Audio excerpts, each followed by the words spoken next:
Yeah, Christine and Alex, we have seen the National Guard helicopters. We've also seen CAL FIRE inmate crews helping to clear Highway 18. Where we have not seen them, though, is in some of the residential neighborhoods we went to today. And neighbors tell us they really need them. And here's why.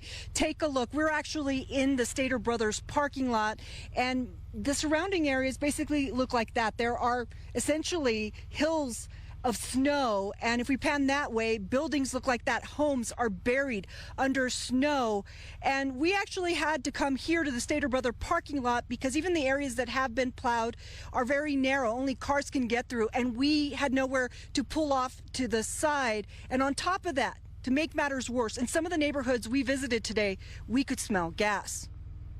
We can smell gas. The unmistakable smell of danger is in the air in this Lake Arrowhead neighborhood. I'm freaking out. That's why my heart's pounding. The view from Jill Longo Harris's front door underscores the challenge. Whatever gas main is broken is likely buried under feet of snow, and so are cars and driveways. I don't know what to do. You know, we're at the hands of everybody else. We called 911.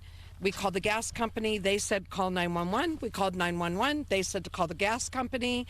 And the bottom line is they said there's like 500 calls in front of us. Already on the mountain, there have been gas leaks and explosions. This home on Bear Springs Road in Rim Forest is now a shell.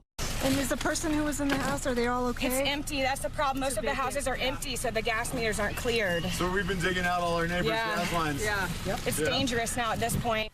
These neighbors tell us their street is still buried, so they hiked out to get supplies for elderly neighbors who can't walk out and also smell gas, but have been told for now help isn't coming. We call and we let them know, and the gas companies can't come out. They can't get up the roads, so it's getting dangerous. Roofs are collapsing.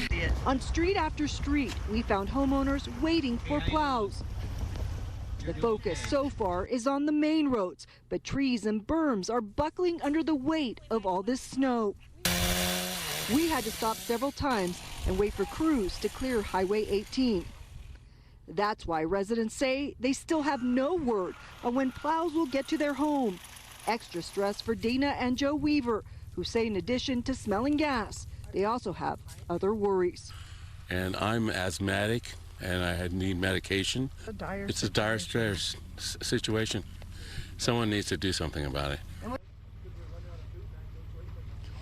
Neighbors are helping out their neighbors. In fact, we saw a woman in Stater Brothers that we had seen earlier today in Rim Forest. She was able to dig out her car, so she has been doing supply runs. She's been driving up here to Lake Arrowhead, buying groceries, taking them back down the mountain to neighbors who have been hiking out to get those groceries. But people are very frustrated. They're also angry that they're not getting the help they need, especially now that they are smelling natural gas.